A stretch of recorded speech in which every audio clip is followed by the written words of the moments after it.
Hola chicos, ¿cómo están? Vamos a empezar con la clase del día de hoy, que es procesamiento y presentación de antígenos. ¿Sale? Entonces, como un breve recordatorio, chicos, vamos a ver un repaso muy breve de conceptos que ustedes deben tener claros antes de continuar con el tema del día de hoy. ¿Sí? Vamos a ver qué es un antígeno, qué es un inmunógeno y qué es un epítopo. ¿Sale? Entonces, imagínense ustedes que sufren de una infección por una bacteria, por esta bacteria que está aquí dibujada, que es E. coli. El sistema inmune tiene que reconocer a esta bacteria para montar una respuesta adecuada, una respuesta inmune adaptativa adecuada para esta infección. ¿Cómo hace para eso? Pues tiene que reconocerla y no reconoce a toda la bacteria junta, sino que, o a toda la bacteria en conjunto, sino que tiene que reconocer pequeñas partes de ella, o sea, pequeñas moléculas de la bacteria. Un ejemplo es aquí, una molécula que está en la bacteria, en la pared celular de esta bacteria y que tiene que ser reconocida por el sistema inmune. En este caso, esto sería un antígeno, ¿sale? Un antígeno entonces es una molécula o un conjunto de moléculas que inducen una respuesta inmunológica adquirida y que se combinan con el producto de la respuesta. Entonces, en este ejemplo, esta proteína que está en la superficie de la bacteria induce una respuesta inmune adquirida. ¿Y a qué se refiere con que se combinen con el producto de la respuesta? Pues que se tienen que unir con el receptor de la respuesta adaptativa, que en este caso pueden ser los receptores de los linfocitos B o los receptores de los linfocitos T. Entonces, ya que tenemos claro qué es esto, qué es un antígeno, vamos a ver brevemente qué es un inmunógeno, pues es un antígeno que puede inducir la respuesta inmunológica. Y algo más importante aún es qué es un epítopo, ¿sí? O también se llaman determinantes antigénicas. Un epítopo es una pequeña parte del antígeno que se combina con el sitio activo de los anticuerpos, o sea, el receptor de los linfocitos B, que es lo mismo, o con el receptor de los linfocitos T. Entonces, ahora vamos a dirigirnos acá. Imagínense ustedes que este es el antígeno que habíamos quedado, que era una proteína de la bacteria. En este caso, este antígeno puede tener dos epítopos, fíjense. Esta pequeña parte que es reconocida por este anticuerpo azul o esta pequeña parte roja que es reconocida por este anticuerpo rojo, ¿vale? De esta forma, un antígeno, por ejemplo, toda esta molécula, puede tener diferentes epítopos, ¿sí? Esta es una proteína en su estructura tridimensional, entonces aquí tiene un epítopo, es decir, un anticuerpo le reconoce esta parte, otro anticuerpo le reconoce este otro epítopo, este otro epítopo, etcétera, ¿sale? Eso es, recuerden, un epítopo es una pequeña parte del antígeno que se combina con el sitio activo de los anticuerpos o con el sitio activo de los receptores de los linfocitos. Una vez que tenemos esto claro, chicos, con esta clase del día de hoy de presentación y procesamiento de antígenos, vamos a iniciar con el tema de inmunidad adaptativa. Recuerden que los dos componentes de la inmunidad adaptativa son, o la inmunidad adquirida, que también se conoce, son las células T, que representan la parte efectora y celular de la respuesta, y los linfocitos B. Acuérdense que los linfocitos T pueden dividirse en células T citotóxicas o CD8 positivas y células T cooperadoras o CD4 positivas. Mientras que los linfocitos B, su función es convertirse a células plasmáticas y producir anticuerpos, ¿sale? Que los anticuerpos son la parte humoral de la respuesta inmune adaptativa. Hay pequeñas diferencias, más que pequeñas, en el reconocimiento de antígenos por estas células. Los linfocitos B tienen un receptor para antígeno que es una molécula de anticuerpo. En realidad tienen muchas moléculas de anticuerpos pegadas a su superficie, a través de las cuales pueden reconocer a los antígenos así como están. Por ejemplo, esta bacteria se encuentra en su camino a un linfocito B que es específico para este antígeno, el linfocito lo va a reconocer inmediatamente. ¿Sí? Sin más ni más, va a poder iniciar una respuesta hacia esta bacteria, por ejemplo. Los linfocitos T son más especiales. Los linfocitos T necesitan que este antígeno les sea presentado por otras células. No lo pueden reconocer así como está, ¿sí? Así en su condición nativa, como está pegado a una bacteria. Tienen que ser esto procesado y presentado por una célula que se conocen como células presentadoras de antígeno, ¿sí? Esta función es necesaria para que los linfocitos T puedan responder adecuadamente. Entonces, esto es algo que yo quiero que quede muy claro. Un linfocito T, a diferencia de los B, no puede reconocer a un antígeno que anda suelto por ahí. Necesita reconocerlo a través de una célula presentadora que se lo enseñe, ¿sí? Entonces, estos linfocitos T reconocen antígenos que son proteínas. Como habíamos visto acá, un antígeno puede ser una molécula, puede ser un carbohidrato, un ácido nucleico, un lípido o una proteína. En el caso de los linfocitos T, lo que reconocen son proteínas, o sea, antígenos proteínicos, pero no en su forma completa, sino que lo que reconocen estos linfocitos T son péptidos, o sea, pequeñas partes de la proteína. Aquí tenemos un ejemplo. Esta es una proteína que pudiera ser, por ejemplo, de 488 aminoácidos, hagan de cuenta. En su estructura tridimensional, acuérdense que pueden tener tiras beta o alfa hélices. Entonces, para que un linfocito T lo pueda reconocer, esta proteína tiene que ser procesada o fragmentada en diferentes péptidos. Y ahora sí, estos péptidos son los que van a funcionar como epítopos para los linfocitos T. O sea, son la parte del antígeno que van a reconocer los linfocitos T. Pueden de una proteína salir muchos péptidos diferentes, por supuesto, y cada uno de ellos podrá ser reconocido por algún linfocito T en particular. Entonces, de eso se trata la presentación antigénica, chicos. De una célula presentadora de cómo una célula presentadora de antígeno le tiene que presentar o que mostrar este antígeno a un linfocito T para que el linfocito T pueda iniciar la respuesta inmunológica. ¿Sale? Entonces, por ejemplo, una de estas células presentadoras de antígenos son los macrófagos, que acuérdense que su principal función es fagocitar. Entonces, de los macrófagos aprendí que antes de presentar a la familia, primero tienes que comértelo. Vamos a ver cuáles son estas células presentadoras de antígeno.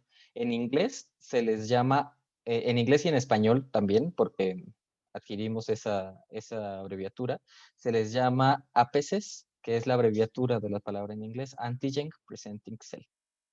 ¿Sale? Estas son, aquí les tengo las tres principales, pero las vamos a ver más específicamente aquí.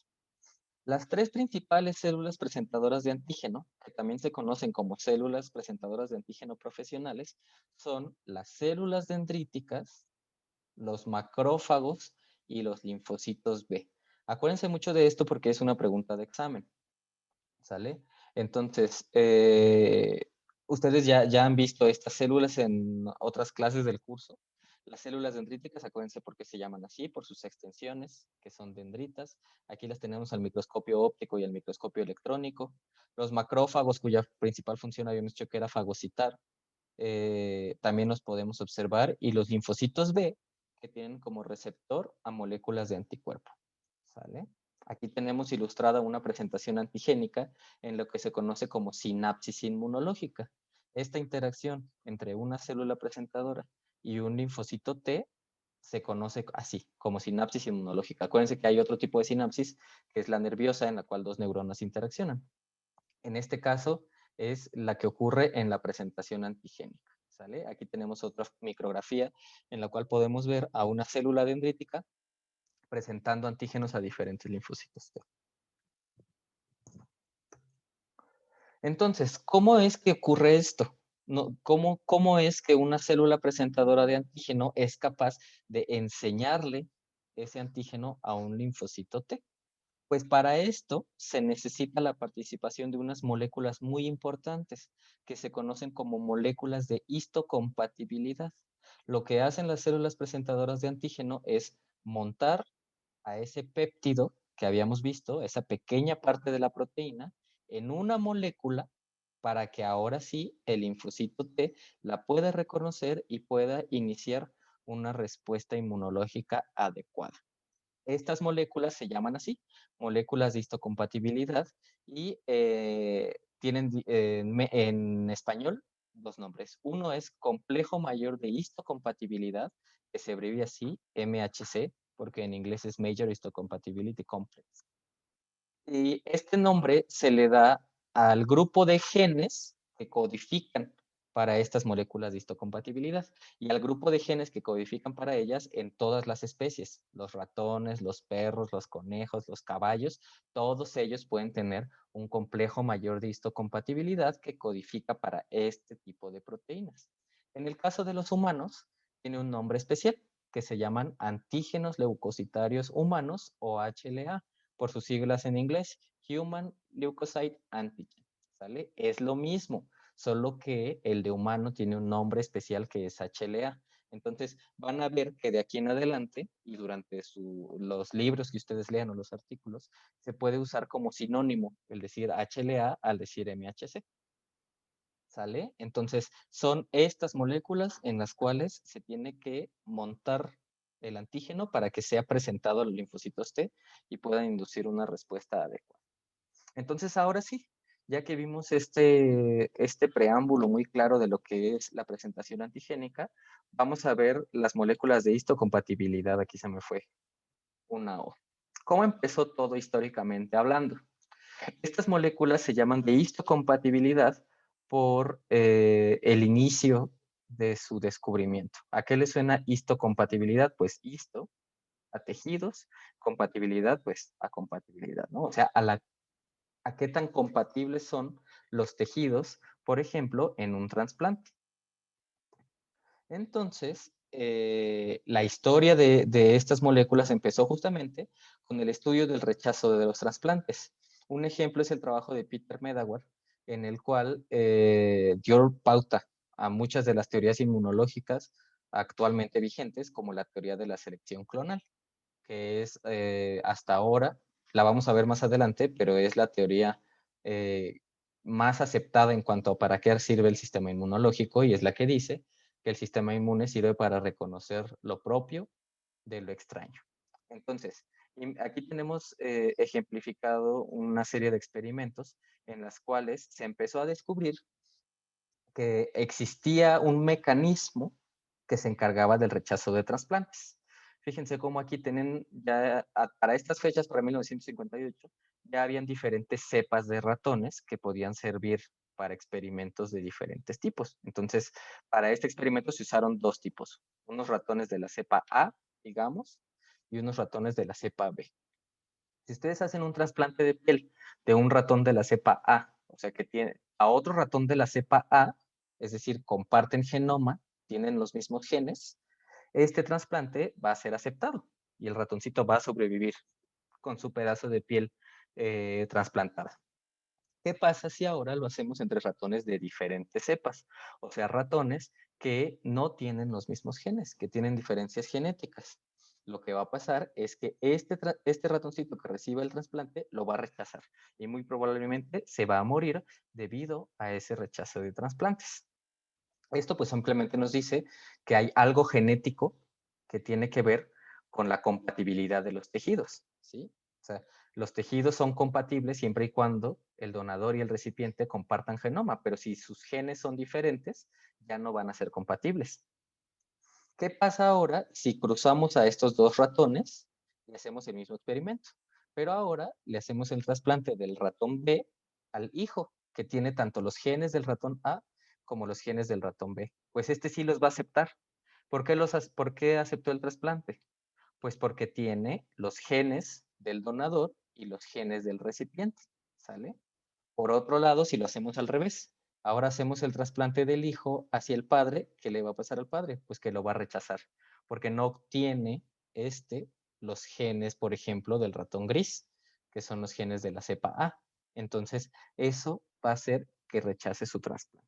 Ese es un experimento simple, pero que fue demasiado ilustrativo, en el aspecto que existe algo que está genéticamente codificado, que tiene que ver con la compatibilidad de los tejidos. Antes ya se había hecho este tipo de trabajos de histocompatibilidad y de trasplantes. Y de hecho, en 1948, los doctores George Davis Snell y Peter Gorer ya habían identificado genes que ellos llamaron genes de histocompatibilidad.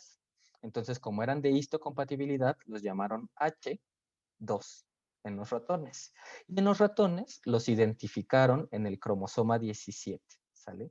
Entonces, después de este descubrimiento y que ya se sabía que en los genes había algo relacionado con la compatibilidad de los trasplantes, Jean Doucet, que era un francés, identificó en 1958, perdón, ese mismo sitio para moléculas de histocompatibilidad, pero ahora en humanos. A diferencia de Snell, que solamente hacía experimentos con ratones, Jean Doucet trataba pacientes.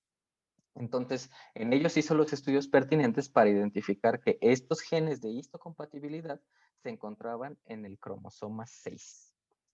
Más adelante, en 1963, llegó un investigador venezolano, Baruch Benacerraf, que estudió cómo estos genes de histocompatibilidad no solamente tienen algo que ver con el rechazo de trasplantes, sino que también participan en la respuesta inmunológica. Es decir, hacían que algunos individuos puedan responder a unos virus, por ejemplo, y otros no. Esto fue en realidad la revelación más importante en cuanto a la función de estas moléculas. Ya se vio que no solamente funcionaban en la histocompatibilidad, como se tenía pensado hasta ese momento, sino que se vio que también tenían otro papel en la respuesta inmunológica. Y a partir de aquí, Benacerraf propuso que estas moléculas servían para presentar los antígenos a la respuesta inmunológica, es decir, para enseñar una pequeña parte, una molécula del agente infeccioso al sistema inmune y que este sistema inmune pueda entonces iniciar una respuesta. Como no se sabía bien cómo era esto, a partir de ese momento de Benacerraf se empezó a decir esto que muchos profesores aún dicen, que es que se presentan antígenos en el contexto de una molécula de histocompatibilidad. Se decían en el contexto porque no sabían bien cómo era, no sabían qué pasaba en el mecanismo. Hoy en día sabemos que es que se presentan antígenos montados en una molécula de histocompatibilidad a linfocitos T. Entonces, la investigación de estos tres profesores, de Baruch Benacerraf, Jean Doucet y George Snell, fue tan importante para los avances médicos que en 1980 les dieron el Premio Nobel de Medicina. Acuérdense que cada que dan el Premio Nobel dicen una pequeña frase de por qué se los dieron, y a ellos se los dieron por sus descubrimientos al respecto de estructuras genéticamente determinadas en la superficie celular que regulan las reacciones inmunológicas. Eso no es nada más que los antecedentes de la presentación antigénica, ¿vale? Es importante, chicos, que ustedes se den cuenta cómo hay diferentes avances en la ciencia y en particular cómo los de la inmunología han sido de tal relevancia que hay muchos, eh, no por decir la mayoría, de los premios Nobel de medicina han sido dados a inmunólogos, ¿sí? Desde 1901 con Emil von Behring y su trabajo en la seroterapia, hasta los padres de la inmunología humoral y celular, que son Elie Mechnikov y Paul Ehrlich, que ganaron el premio Nobel en 1908. Más adelante tenemos a quien les dije que trabajó con trasplantes, que era McFarland Burnett y Peter Medawar, por sus descubrimientos en la tolerancia inmunológica. En 1980, hasta que Baruch Benacerraf resucitó el tema de la histocompatibilidad, recibió el Nobel junto con Doucet y Snell, y más adelante han seguido, ¿sí? Aquí ya no están los últimos, que fueron a Allison y sus colaboradores cuando estudiaron los inhibidores de puntos de control inmunológicos como inhibidores de PD1 en cáncer, ¿sí? O la autofagia, que también es parte de la respuesta inmunológica, también han sido ganadores de premios Nobel en las últimas fechas. Más adelante de los descubrimientos de Benacerraf y de Snell y de Doucet, y bueno, antes de que les dieran el premio Nobel, participó este investigador que es Itan Shevak. En ese entonces estaba más joven. Esta es una foto más o menos reciente de él, porque él sigue siendo un investigador en Estados Unidos muy importante en el área de inmunología. Lo que hizo en aquel entonces fue descubrir cómo era eso que se preguntaba Benacerraf, que era, sabía que las moléculas de histocompatibilidad servían para presentar antígeno a la respuesta inmune. Pero ¿a qué parte de la respuesta inmune? ¿Quién sabe? De hecho, durante algún tiempo hubo algunas confusiones ahí en cuanto a las hipótesis, etcétera. Hasta los estudios de Ethan Shevak fue que se supo que el reconocimiento de las moléculas de histocompatibilidad era llevada por los linfocitos. Entonces ahora sí ya tenemos el círculo completo. Ya no es que lo presenten a la respuesta inmune en general, sino que los presentan los antígenos en particular a las células T. Hoy en día, Ethan Shevak hace investigación en células T reguladoras, que son la imagen que yo les ponía en la primera diapositiva, en la portada. Aquí tenemos a una célula dendrítica, que es esta azul, aplastada, y a células T reguladoras que están reconociendo antígenos. Es decir, esta célula dendrítica les está presentando antígenos a estas células T reguladoras a través de la sinapsis inmunológica que ya habíamos comentado. Más adelante, ya en 1987, estas investigadoras, Bjorkman y sus colaboradores, presentaron la estructura de las moléculas de histocompatibilidad. Hasta ese momento se sabía que eran una molécula, pero no se sabía cómo eran. Ellas hicieron las primeras aproximaciones a cuál podría ser su estructura. Sin embargo, estas todavía distaban un poco de lo que sabemos hoy en día al respecto de ellas.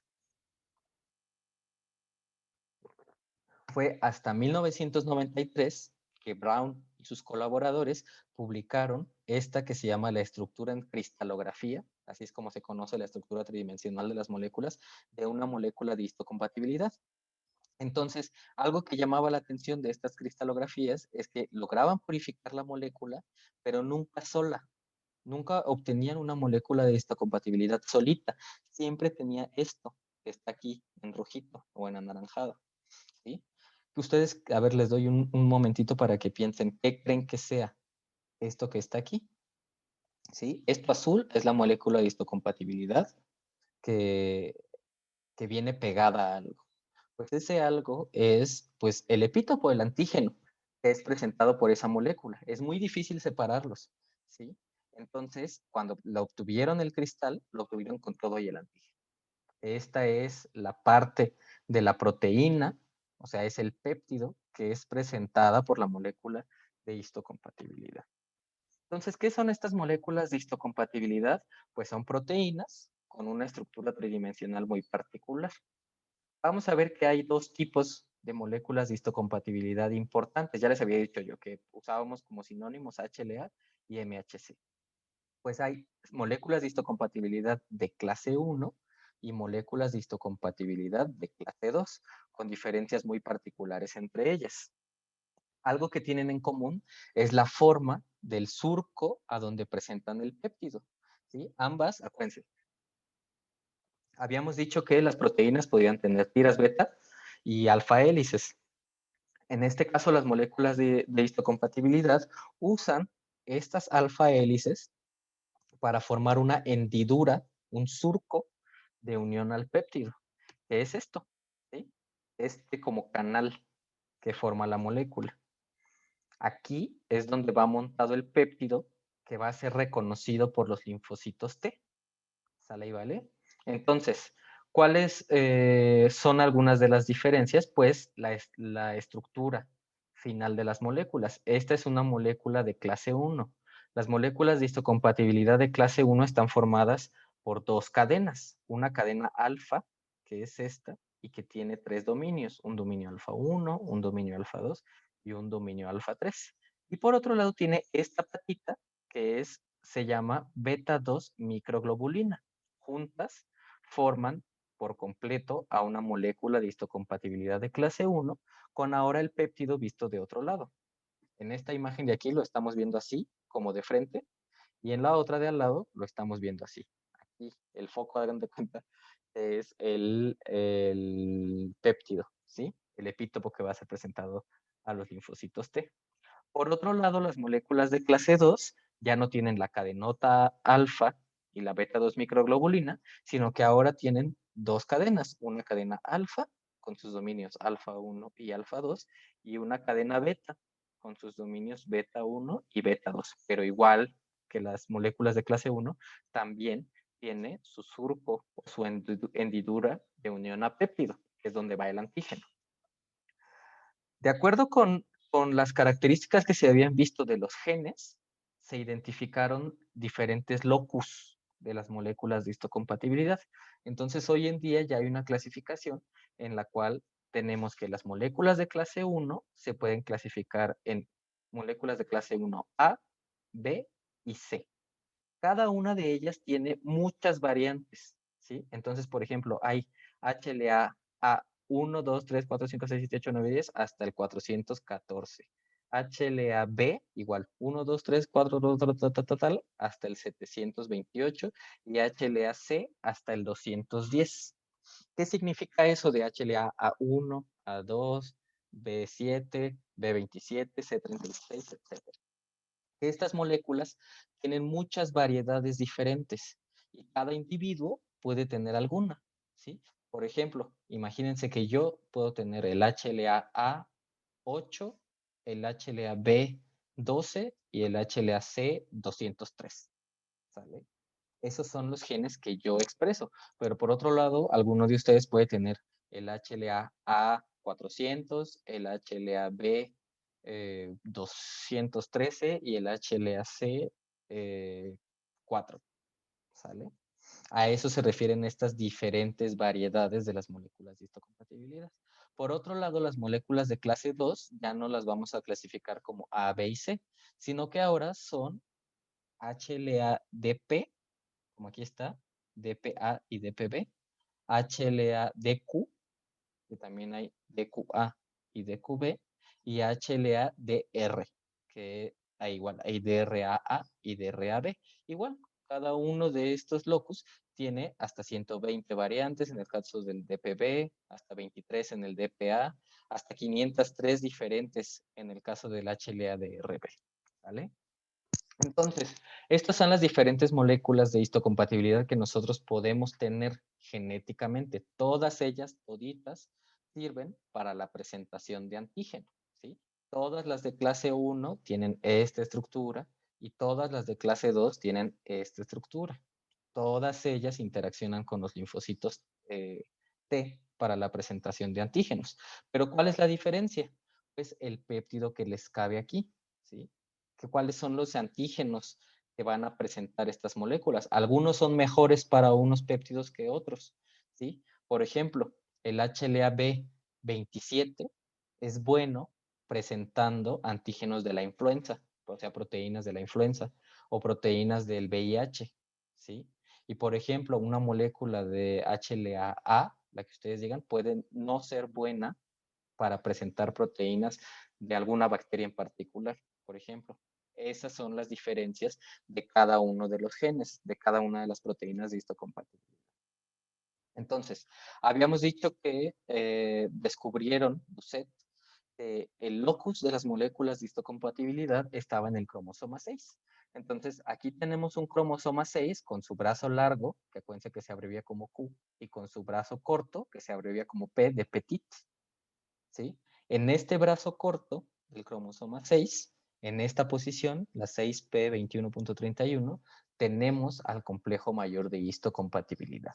Y aquí tenemos de lo que estábamos hablando, el locus de clase 1 y el locus de las moléculas de histocompatibilidad de clase 2. Entonces, fíjense, aquí está el de clase 1 y aquí están el HLA-A, el HLA-B y el HLA-C. Además, hay otros genes por ahí que tienen otras funciones. No nos vamos a meter en detalle. Por otro lado, tenemos el locus de las moléculas de clase 2, que igual tiene el HLA-DP, el HLA-DQ y el HLA-DR. ¿Sale? Además, existe otro locus que es del MHC clase 3, que es este, en el cual como tal no hay moléculas de histocompatibilidad, pero hay genes relacionados a citocinas como el TNF-alfa. Entonces, genéticamente yo no sé bien por qué es que está metido entre las moléculas de clase 1 y clase 2, pero probablemente tenga genes de regulación para estas moléculas. ¿Vale? Entonces, este estudio de las moléculas de histocompatibilidad se conoce como inmunogenética. De hecho, Snell, Doucet y Benacerraf se conocen como los padres de la inmunogenética. ¿Qué detalles tenemos dentro de esta área? Pues bueno, una es que las moléculas de histocompatibilidad, o sea, las moléculas del complejo mayor de histocompatibilidad, son las más polimórficas del organismo. ¿A qué se refiere esto de las más polimórficas? Pues que cada polimorfismo, o sea, cada cambio en un nucleótido de su secuencia, genera una de estas variedades que vimos aquí, ¿sí? Al ser tan polimórfica ahí es que hay tanta variabilidad de antígenos. Eso, ¿por qué se les ocurre que sea útil para la especie humana tener tantos polimorfismos de las moléculas de histocompatibilidad? A ver, les doy un ratito para que piensen. ¿Para qué sirve que una especie tenga tanta variabilidad? Pues bueno, como les había dicho aquí, cada clase de molécula de histocompatibilidad sirve mejor para presentar algún antígeno. Entonces, teniendo en cuenta eso, no hay ni una epidemia ni ninguna pandemia que pueda acabar con el 100% de la humanidad, porque hay tanta variabilidad en estos genes que siempre por ahí habrá algún individuo que tenga un HLA que es bueno presentando antígenos de ese bicho. Por ejemplo, todavía no se sabe, más adelante vamos a ver algo al respecto, pero no se sabe cuáles HLAs son buenos presentando antígenos del coronavirus. Aquel individuo que tenga esas moléculas de histocompatibilidad tendrá una mejor capacidad de responder a la infección porque tiene unas HLAs que son buenos presentando antígenos de ese patógeno. Es por eso que las moléculas son tan polimórficas. Para los aspectos de infecciones conviene como especie que haya tanta variabilidad, pero ¿ustedes creen que eso convenga para los trasplantes, por ejemplo? Pues no, porque entonces es mucho más difícil conseguir a dos personas que tengan las mismas moléculas de histocompatibilidad para recibir un trasplante. ¿Vale? Otra característica que tienen las moléculas de histocompatibilidad es que sus genes se expresan de forma codominante. ¿Sí? Acuérdense que en la herencia mendeliana hay alelos dominantes y alelos recesivos, ¿sí? Cuando tenemos un alelo dominante y uno recesivo, siempre se va a expresar el alelo dominante y el recesivo no se va a expresar en el fenotipo, se va a quedar ahí. En el caso de estas moléculas de histocompatibilidad, ¿a qué se refiere el término de que son codominantes? Pues que se expresan las dos, las de los dos alelos, el del cromosoma que nos dio nuestra mamá y el del cromosoma que nos dio nuestro papá. Entonces, por ejemplo, un individuo, aquí es una célula, puede tener dos HLA-As, un HLA-A de su papá y un HLA-A de su mamá. Igual el HLA-B, igual el HLA-DR. ¿Sale? Entonces, como ya vimos que entonces tenemos una serie de moléculas de histocompatibilidad, una A, una B, bueno, en realidad dos, la de mamá y papá. Dos A's, dos B's, dos C's, dos P, dos de P, dos de Q y dos de R. Tenemos un montón de moléculas de histocompatibilidad en cada individuo. Entonces, este conjunto de genes del HLA de clase 1 y de clase 2 se conoce como el haplotipo y es lo que se busca cuando se hacen trasplantes, ¿sí? Para que un donador y un recipiente puedan participar en un trasplante, se les tiene que hacer el estudio de su haplotipo, es decir, ver cuáles HLA-As tiene, cuáles HLA-Bs, cuáles HLA-Cs, cuáles HLA-s de P, de Q, de R, etcétera, tienen estos individuos, ¿vale? Entonces, regresamos a la función principal de estas moléculas de histocompatibilidad, ¿cuál es? Pues la presentación de antígenos a los linfocitos T. Esta es una imagen que yo les había dicho que sale en un artículo del doctor Itan Shevak, pero esta también, y esta está mucho más bonita, porque aquí se ve cómo interaccionan, ¿sí? Esta es la célula dendrítica, que es la presentadora de antígeno, y este es el linfocito T. Fíjense cómo aquí tienen un punto en el que se encuentran, se están dando un beso ahí, que es la sinapsis inmunológica. Aquí es donde ocurre la presentación antigénica.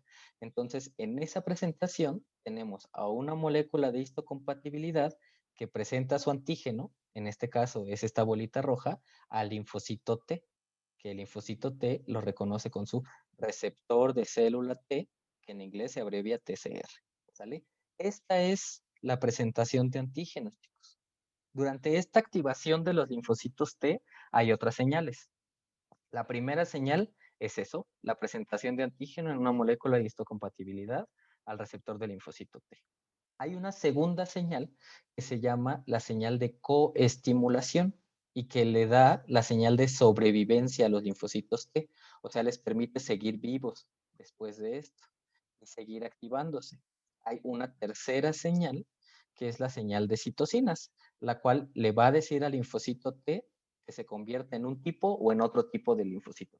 Esto lo vamos a ver más adelante, más a fondo, pero es importante que desde ahorita vayan viendo cuáles son estas tres señales. Aquí está otro dibujo, por ejemplo, de la presentación antigénica. En vez de la capilla sixtina, está en la capilla cisteína, ¿no? Entonces, aquí vemos a una célula dendrítica que le está presentando el antígeno al linfocito T. Y en esta presentación tienen que haber las tres señales, acuérdense. La señal 1, que es la molécula de histocompatibilidad con el péptido. La señal 2 es la señal de coestimulación. Para que esta célula dendrítica le dé la señal de coestimulación al linfocito T, necesita activarse. ¿Y cómo se activa? Pues reconociendo PAMPs y DAMPs con sus receptores de reconocimiento de patrones. ¿Sale? Esto lo van a recordar cuando veamos la inmunidad mediada por los linfocitos T. Y también le da la tercera señal, que habíamos dicho que son las citocinas, que hacen que este linfocito T se convierta en un tipo o en otro de célula T. Entonces, ¿cuál es otra de las diferencias entre las moléculas de histocompatibilidad de clase 1 y las de clase 2? Pues una que es de las más importantes y que también siempre es pregunta de examen. Las moléculas de histocompatibilidad de clase 1 presentan antígenos a los linfocitos CD8, o sea, a los citotóxicos, mientras que las moléculas de histocompatibilidad de clase 2 presentan antígenos a los linfocitos CD4, o sea, a los linfocitos cooperadores. ¿Sale? Eso es bien importante que lo recuerden, chicos. Ahora, otra de las diferencias. Las moléculas de histocompatibilidad de clase 2 se expresan solamente por las presentadoras de antígeno profesionales. ¿Cuáles quedamos hace rato que eran las presentadoras de antígeno profesionales?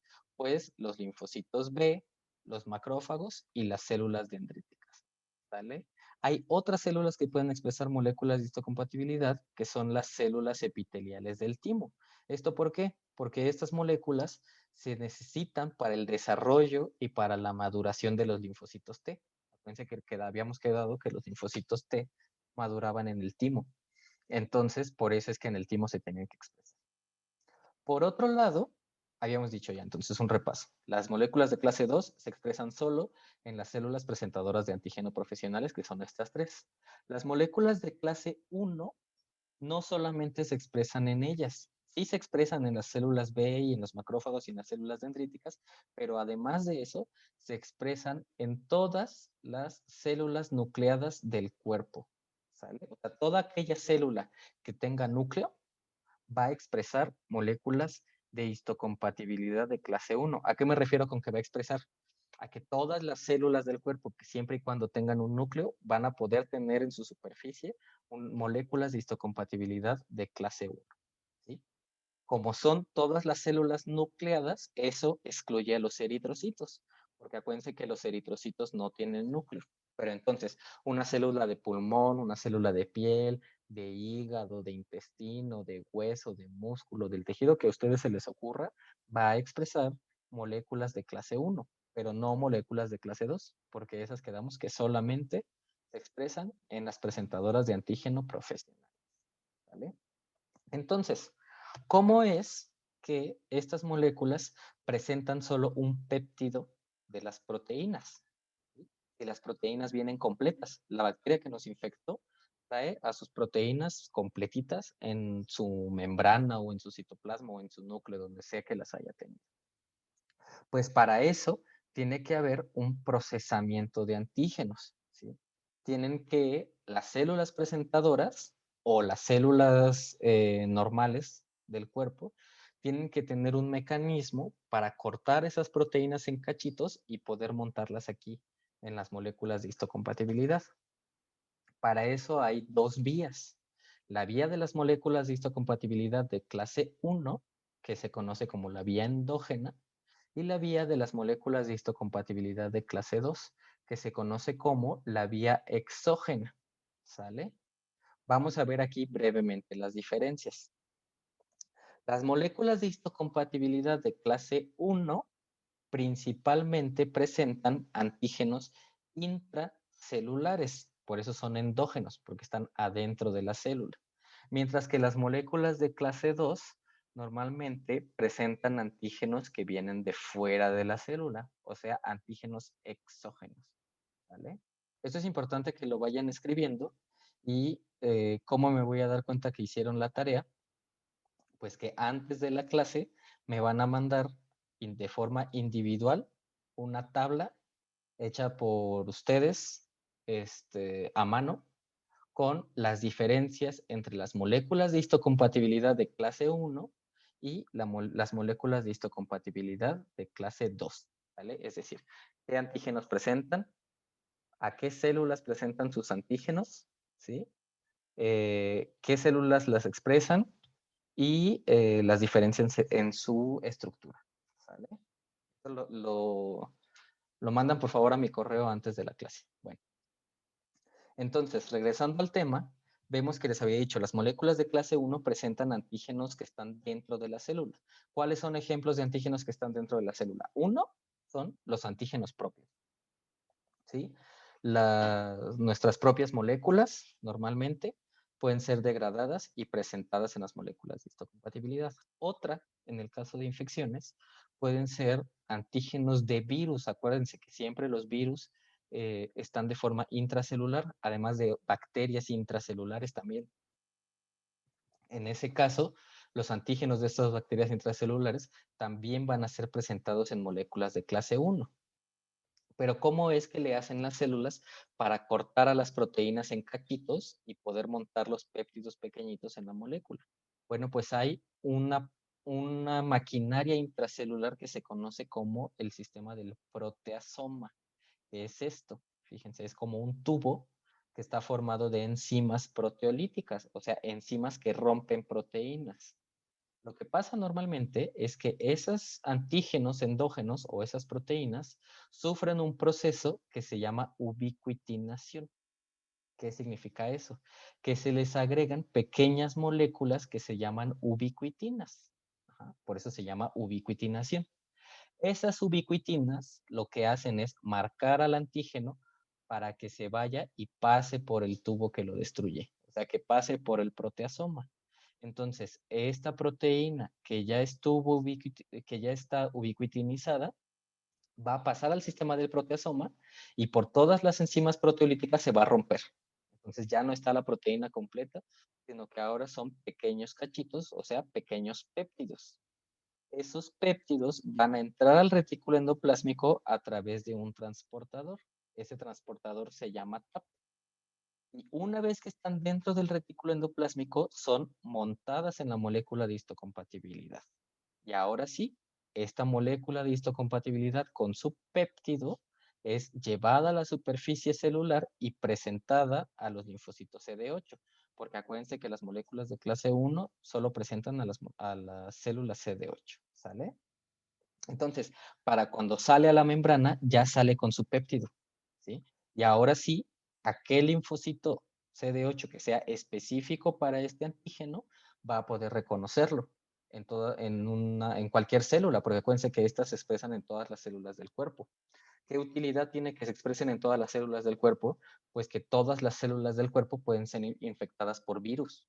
Entonces, las células CD8 tienen que ir detectando a todas las células que pudieran estar infectadas por virus a través de esto. ¿Sale? Bueno, vamos a pasar a la otra vía, que es la vía exógena, que es la vía de las moléculas de histocompatibilidad de clase 2. Ahora, ¿cuáles células dijimos que podían expresar las moléculas de clase 2? Pues las células dendríticas, no me veo, no voy a este lado. Las células dendríticas, los macrófagos y las células B. Entonces, como lo que se encargan es de procesar antígenos externos o exógenos, imagínense ustedes que este es un macrófago. ¿Cuál dijimos que era la principal función de los macrófagos? Pues fagocitar, ¿no? Entonces, este macrófago se comió a una bacteria en la cual hay muchos antígenos, ¿sí? En la cual hay muchas proteínas. En el fagosoma, acuérdense que se fusiona el fagosoma con el lisosoma. En el fagosoma ya se empiezan a degradar esas proteínas con todas las enzimas líticas que hay en estas vesículas, ¿sale? Ya no es tan necesario este paso del proteasoma que había en la vía endógena. Aquí las enzimas que hay en el fagosoma o en las vesículas, en el caso, por ejemplo, de los linfocitos T o de las células dendríticas, ya van a empezar a proteolizar las proteínas para generar los péptidos, ¿sale? Entonces, más adelante, estas vesículas se van a fusionar con otras vesículas en las cuales ya se encuentran moléculas de histocompatibilidad. Estas, en estas moléculas de histocompatibilidad, en el retículo endoplásmico, otra vez se les va a montar el péptido y a través de vesículas van a salir a la superficie para presentar el antígeno, ahora, como son moléculas de clase 2, a linfocitos T, CD4 o cooperadores. ¿Sale? ¿Vale? Entonces, aquí tenemos representado otra vez cómo es que ocurre eso. Acuérdense, en la vía endógena son proteínas que están en el núcleo o en el citosol y que sufren de ubiquitinación para pasar al proteasoma y convertirse en pequeños péptidos. Estos péptidos pasan al retículo endoplásmico por el transportador TAP y en el retículo endoplásmico son montados a la molécula de histocompatibilidad de clase 1 y expresados en la superficie para que presenten a una célula T CD8. Por otro lado, cuando son en la vía exógena, en la vía de las moléculas de histocompatibilidad de clase 2, los antígenos vienen de fuera. Entonces, estos antígenos son endocitados y en las vesículas intracelulares son rotos, son fragmentados por diferentes proteasas y después llevadas al retículo endoplásmico. En el retículo endoplásmico, otra vez, estos pequeños péptidos que fueron cortados son montados en una molécula de histocompatibilidad y esta molécula de histocompatibilidad ahora ya puede ser expresada en la membrana para presentar su antígeno a aquel linfocito CD4 que sea específico para ese antígeno. ¿Sale? Entonces, ¿cuáles son las diferencias en cómo procesan los antígenos las diferentes células?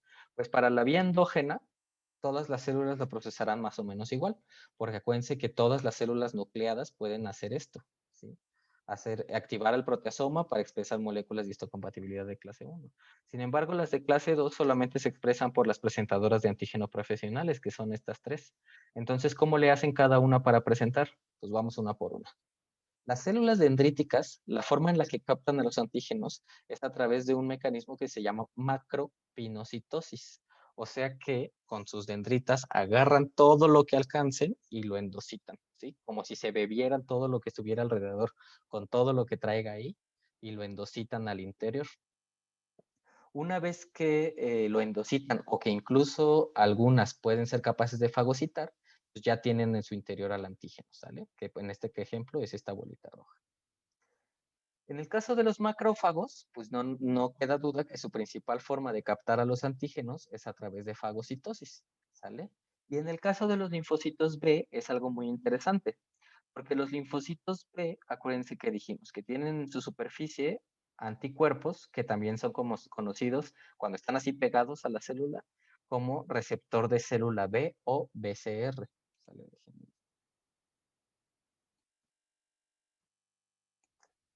BCR.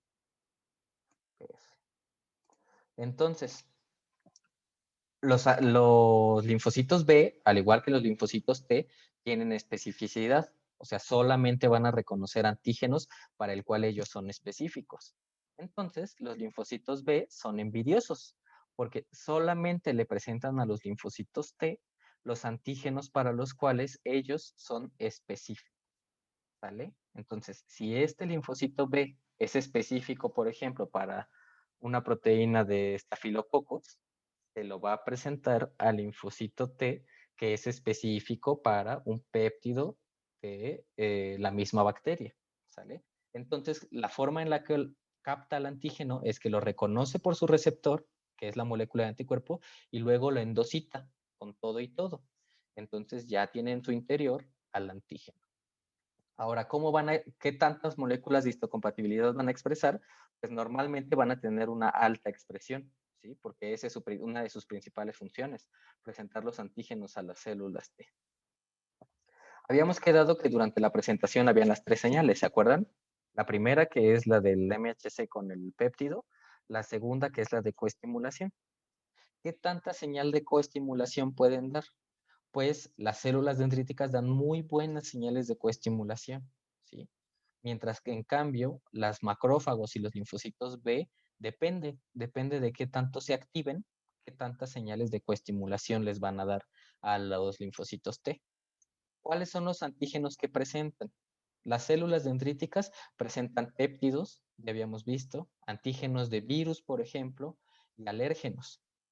Los péptidos pueden ser de cualquier origen, de una proteína externa, de una proteína, de una bacteria, de un virus, de un hongo, de un parásito, etc. ¿Cuáles antígenos van a presentar los macrófagos? Pues principalmente antígenos que se encuentren en los patógenos que fagociten, ¿sí?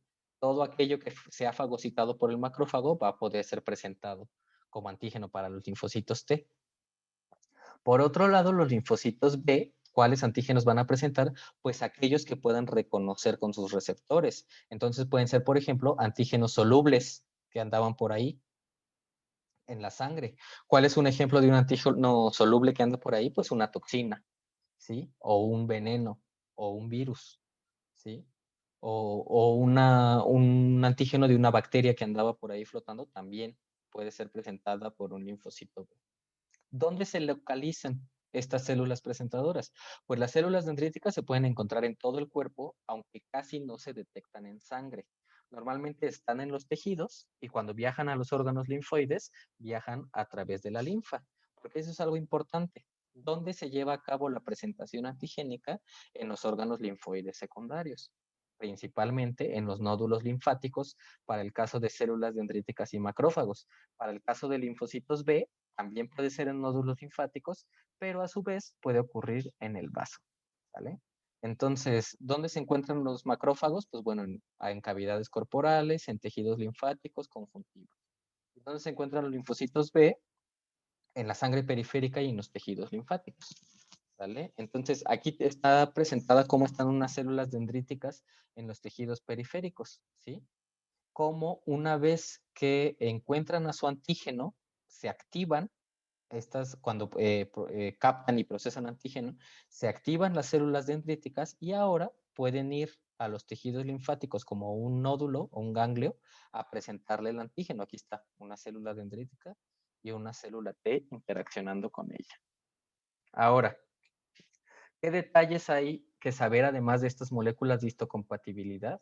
Pues que tienen dentro de este surco, que habíamos visto que es donde encaja el péptido, tienen algunas partes, ¿sí? O sea, algunos residuos de aminoácidos en donde son más variables y en donde tienen más diferencias las unas con las otras. Entonces, por ejemplo, aquí tenemos una molécula de clase 1 en la cual ya hay estudios que han visto que en estas posiciones que están en rojo, o sea, acuérdense que cómo es la secuencia de un aminoácido. El primer aminoácido, el segundo, el tercero, cuarto, quinto, sexto, etcétera, hasta el 20, 40, 60, tal, tal. Entonces, por ejemplo, aquí, el aminoácido número 10 más o menos es muy variable, el 40 y tantos también, etcétera. Entonces, ya se tienen bien identificados cuáles son los puntos en los que más varían las moléculas de histocompatibilidad. Hay un término que fue descrito en cuanto a las moléculas de histocompatibilidad y que fue descrito por otros dos ganadores del premio Nobel. Este término se conoce como restricción del MHC o restricción de las moléculas de histocompatibilidad y fue descrito por Rolf Zinkernagel, que es este doctor, y por Peter Doherty, que es este doctor. Ambos ganaron el premio Nobel en 1996 por estos descubrimientos y, pues, por ejemplo, apenas hace unos años vino a México el doctor Rolf Zinkernagel a hablar en el Congreso de Inmunología de Zacatecas al respecto de pues, sus descubrimientos originales y de qué es lo que han estado haciendo en los últimos años respecto a inmunología. ¿Vale? Entonces, ¿a qué se refiere este término de restricción del MHC? Aquí tenemos un ejemplo, ¿sí? Cuando tenemos una célula presentadora de antígeno que está presentando su antígeno, que es este rojito, a un linfocito T que es específico para él, pues hay reconocimiento y hay una respuesta. Cuando, por ejemplo, esta es, supongamos que soy yo el que estoy teniendo esta presentación antígena. Esta es mi molécula de histocompatibilidad y le presenta a mis linfocitos T, hay una respuesta. Pero ¿qué pasa cuando a pesar de que el antígeno sea el mismo y de que este linfocito T es específico para este mismo antígeno, este es presentado en una molécula de histocompatibilidad diferente? Por ejemplo, en una molécula de histocompatibilidad que no es mía, ¿sí? Hagan de cuenta que es de un trasplante que recibí o de una transfusión que yo llegué a recibir, que viene por ahí una célula que tiene una molécula de histocompatibilidad diferente a la mía y que intenta presentar un antígeno al linfocito. En este caso, no hay reconocimiento. A eso se refiere la restricción de MHC, que para que haya una presentación antigénica, el linfocito T tiene que reconocer el antígeno para el cual es específico en su molécula de histocompatibilidad del mismo organismo. O sea, las células T están restringidas a reconocer los antígenos en solo algunas moléculas de histocompatibilidad. Esto es lo que yo les comentaba hace rato que ocurre durante el desarrollo de los linfocitos T en el timo. En el timo los linfocitos T se van probando para ver si son capaces de reconocer a las propias moléculas de histocompatibilidad del organismo. Si no reconocen a nuestras propias moléculas que tenemos codificadas en nuestro gen, lo que habíamos dicho hace rato, mi HLA A27, mi HLA B13, etcétera, no va a funcionar esto, porque esta es una respuesta restringida. ¿Vale? Hay elementos que pueden interaccionar o interrumpir esta presentación antigénica. Estos se conocen como superantígenos, ¿sí? ¿Qué es un superantígeno?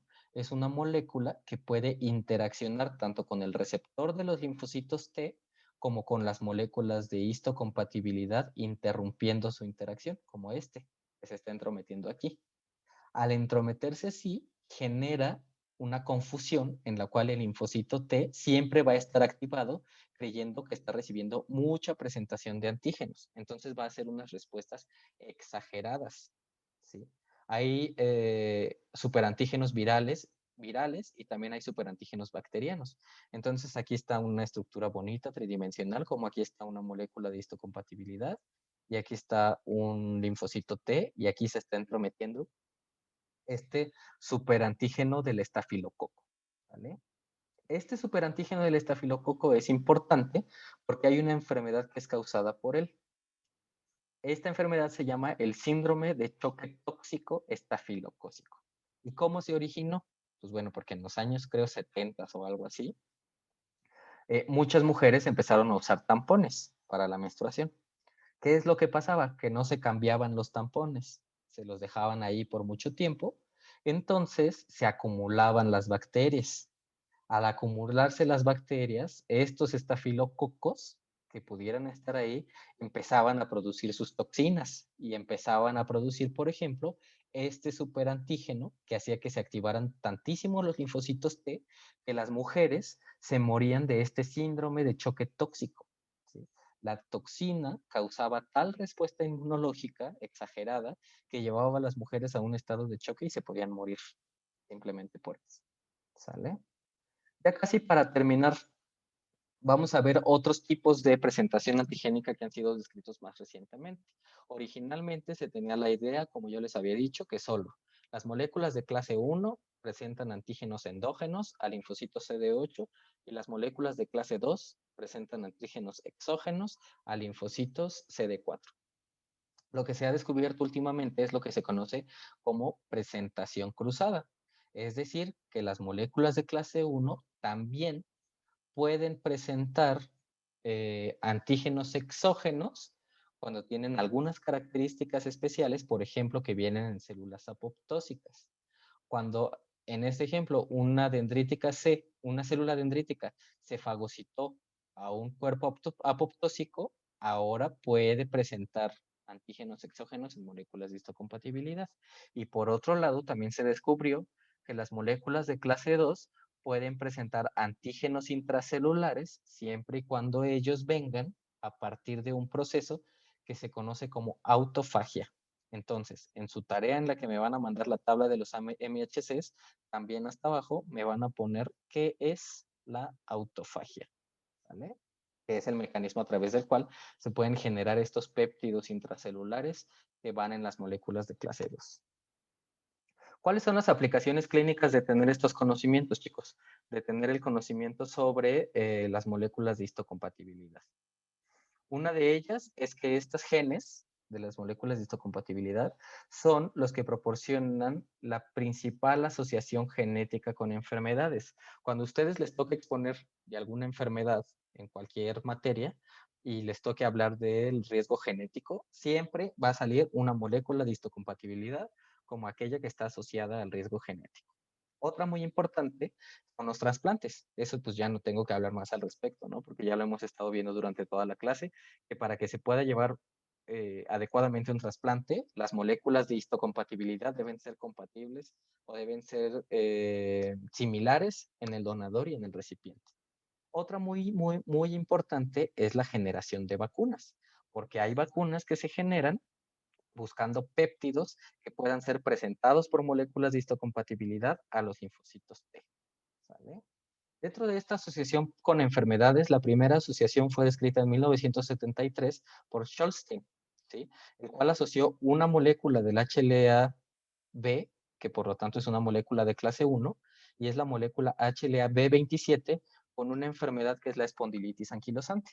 En esta enfermedad se les forma hueso nuevo a los pacientes donde no debería haber hueso, por ejemplo en la columna vertebral. Acuérdense que aquí en la columna tienen que estar el cuerpo vertebral, luego los discos y luego otro cuerpo vertebral. Pues a estos pacientes se les hacen puentes óseos aquí que los inmovilizan. Otra forma de decir inmovilidad es anquilosis. Por eso se llama espondilitis, o sea, inflamación de la columna anquilosante, o sea que inmoviliza. Entonces los pacientes terminan así, que no se pueden mover, no pueden ni girar el cuello por la formación de hueso nuevo que ocurre.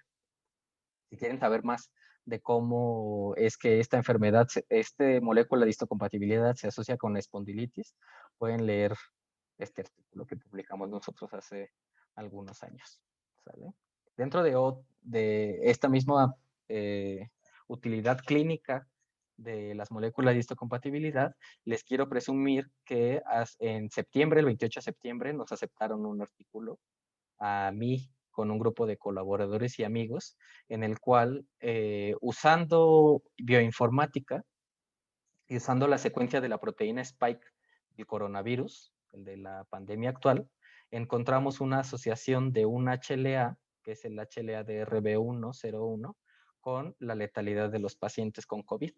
Entonces lo que hicimos fue agarrar la secuencia de la proteína Spike, que esta es la estructura tridimensional de esa proteína, y buscar cuáles son los epítopos que pueden ser presentados por moléculas de clase 1, que son estos rojos, y por moléculas de clase 2, que son estos azules. Ya una vez que identificamos cuáles eran esos péptidos, también buscamos en cuáles moléculas de histocompatibilidad caben.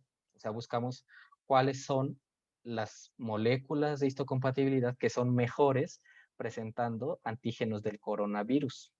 Ya que tuvimos esa lista, hicimos unos estudios estadísticos para ver si la frecuencia de estas moléculas en la población se relacionaba con alguna variable clínica de los pacientes. Y lo que encontramos fue sí, esto, que a nivel poblacional, este gen HLA-DRB101 se correlaciona negativamente con la letalidad en los pacientes hospitalizados. ¿A qué se refiere esto de que se correlaciona negativamente? Pues que mientras mayor sea la frecuencia de este gen, menor será la letalidad en los pacientes. ¿Vale? Aquí se cortó un poquito la imagen. Pero es eso, que mientras más frecuencia haya en la población, o sea, mientras más personas tengan este gen, menos muerte habrá en los pacientes hospitalizados por COVID. ¿Vale? Si les interesa, ahí me cuentan después y podemos discutir el artículo. Bueno, chicos, pues hasta aquí terminó la clase. Espero que les haya gustado y que les haya quedado claros y pues vemos las dudas cuando nos veamos de forma presencial. ¿Vale? Cuídense, nos vemos.